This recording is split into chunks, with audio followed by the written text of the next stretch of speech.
Okay, good day, students. So, our topic for today's video is, as you can see, lesson 3, how do I study art? Reading art. So, our learning objectives for this topic, the first one, learn about art history, art criticism, and art theories or methodologies. The second one, relate art history to significant events that transpired in the last few decades. Third, construct proper art criticism by asking appropriate and relevant questions. And lastly, learn the different methodologies of looking art, looking at and reading art. So, lagi namang sinasabi, 'di ba, the most boring topic ng isang bagay, how did art begin? Okay? So, when we say how did art begin? So, history may be a quite a sedentary topic, often associated with memorizing events and becoming familiar with chronological events. So, lagi tayong pinapagawa dito ng timeline. Ano? However, if we want to have sensible knowledge about art, so it is the appropriate to look just into the lens of the past. Diba? What we are now, ano, is because of the past. Okay? How can we better understand the climate of art if we do not know how it has been influenced by artists who strove to evolve the meaning and expression of art? So in this first lesson, we will have a quick run through a historical markers in the art scene. Through this, we can better understand the present and where some analogies and appropriations in art came from. So writing about art will also be easier if we have knowledge of historical context. The experience of art will become more holistic and more fulfilling. So, search nyo sa internet. A detail of neoclassical relief at the National Museum Old Senate Session Hall. So, makikita nyo doon, may dalawang tao na nakaupo or nakaupo na nakasandal. Then may sa gitna, so it is a form of art. So into this lesson, is the topic of art criticism that will help and guide you in knowing what kinds of works to select and hopefully enhance your taste in art. Okay, quick facts. An art period is a specific length of time in history with a prominent movement, trend, or creed in artistic practice. So, art movements are sets of distinguishable styles and artist tendencies often characterized by a major trend in technique or approach. Usually, they are named with the suffix ism at the end. Sorry. It suggests a certain attitude toward painting or any art making. So it is the quick map of art history.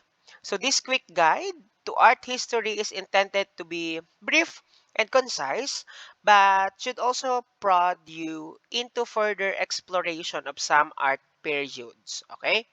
You can search it on the internet. The first one is the prehistoric period. So we all know that at those time, the prehistoric period, usually ang mga art forms ay cave paintings, mga figurines, mga Venus figurines, which are considered portable sculptures. So Greek standard of beauty, the birth of the birth the birth of the classical age. Ayan, the Greek standard of beauty. Yung mga ah, temple. Ayan. And in the Romans, the competitor of Greece created realistic sculptures of human figure. Ayan. So, in the Middle Ages, the death of artistic freedom due to canonical standards of visual interpretation. So the rise of Gothic art, especially in Gothic churches. So makikita nyo yun sa mga simbahan.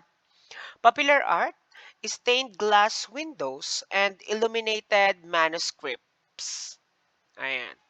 So yung makikita nyo din dito sa mga simbahan, ah, yung may mga iba-ibang kulay na mga bubog.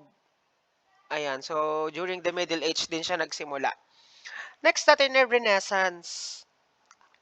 Renaissance. Okay, so revival of, sorry, artistic genius, where the term Renaissance man was derived because of man's intellectual achievements in the arts and science.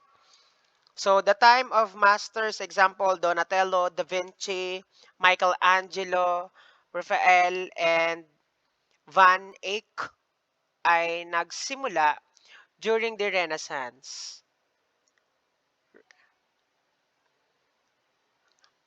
Next, Baroque.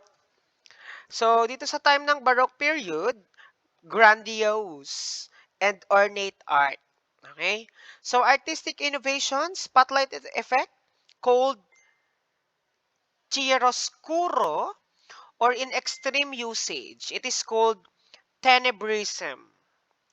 So, artist to note, Caravaggio, Italy, Velázquez ng Spain, Poussin ng France, and Antonio Gaudí, designer of Sagrada Familia Chapel in Barcelona. Next natin ay the 19th century. So, emergence of isms. So, nandito yung neoclassicism for the Greek and Roman classics revived. Romanticism, so nandito yung realism, Art Nouveau, Impressionism, photography comes into the scene, and post-impressionism, early expressionism, and symbolism during the 19th century. So during the 20th century, or the modern art became more non-representational, okay?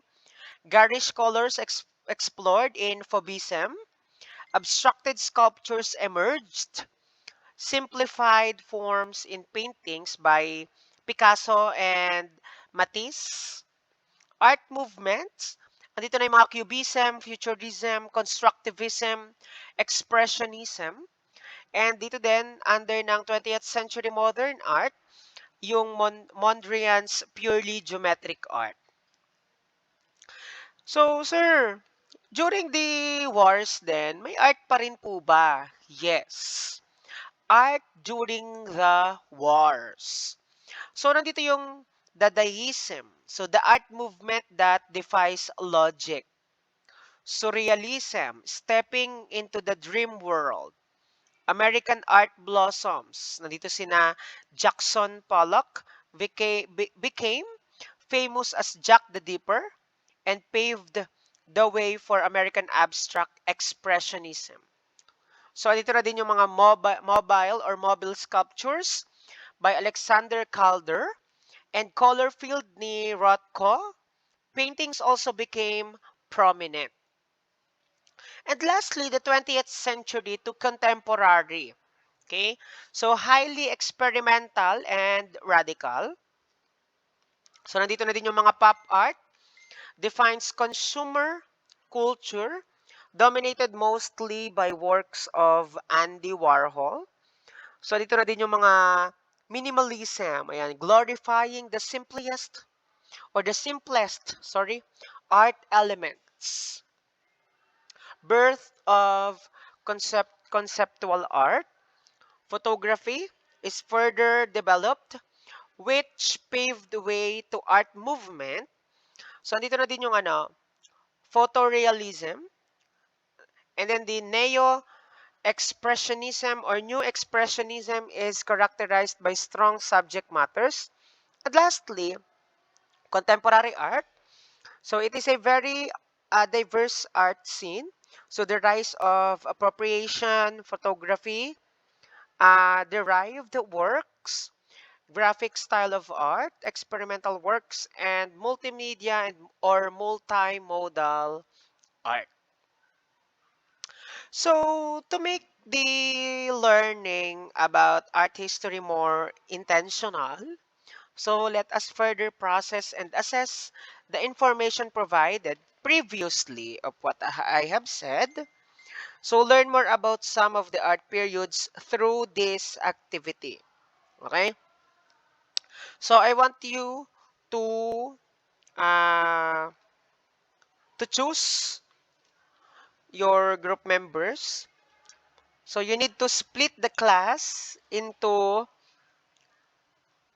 8 groups. So assign each member of the group with a particular art period. So our first or group 1 ay for the prehistoric, group 2 Middle Ages, group 3 Renaissance, group 4 Baroque, group 5 19th century, group 6 20th century modern art, group 7 art during the wars, and group 8 20th century to contemporary. So search books or even ebooks, or you may refer to the PDF book ano, about the assigned topic. Then you need to collect 2 to 4 pictures that would best represent each art period. So do not collect more than 4, okay?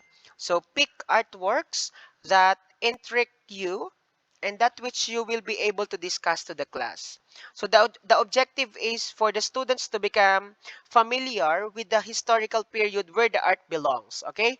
So punta kayo sa library by Monday, okay? Number 4, compile the works in no particular order, it in either of this format. Maaari siyang PowerPoint slides or picture booklet. Okay? Then, you'll need to pass the said activity with your group mates. The first page, group mates. Then the second, third, fourth, and fifth ay yung mga pictures. Okay? Na naka-print. Or if ever, na ayun ang naka-print, ay di naka-PowerPoint presentation. So, make sure, kung magpiprint ang isa, dapat printed lahat. Or kung magpa-PowerPoint presentation ng isa, make sure na PowerPoint presentation ang lahat. Understood? Okay.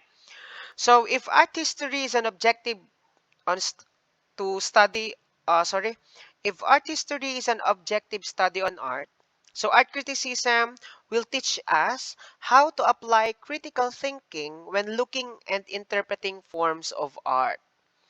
So hence, history directs us to a more holistic critique of art. Okay?